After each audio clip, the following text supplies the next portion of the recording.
അനുരാഗം എന്നതൊരു തീനാളമാണ്. അതെങ്ങാനും ശരീരത്തിലേക്ക് ചേക്കേറിയാൽ പ്രണയഭാസനമല്ലാത്ത സർവസ്വത്തെയും അത് ഭസ്മമാക്കി കളയും. മറ്റൊരു പേർഷ്യൻ കവി പാടി, ആശിഖേ ദാബിത് ഖദം ആം കസ്ബൂദസ് ഖുയേ ദോസ്ത് റൂനഗർധാനത് അഗർ ശംസീർ ഭാരത് ബറുസറഷ്. തനക്ക് മുകളിൽ വാളുകൾ പേമാരി കണക്കെ വീണാലും സ്നേഹിതന്റെ ഖല്ലിയിൽ നിന്ന് മുഖം തിരിക്കാത്തവനാണ് യഥാർത്ഥ അനുരാഗി.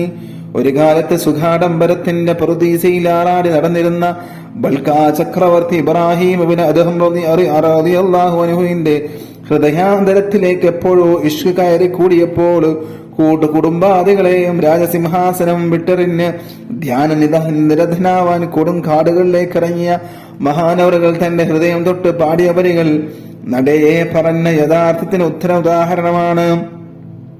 തറക്തുൽ ഖൽക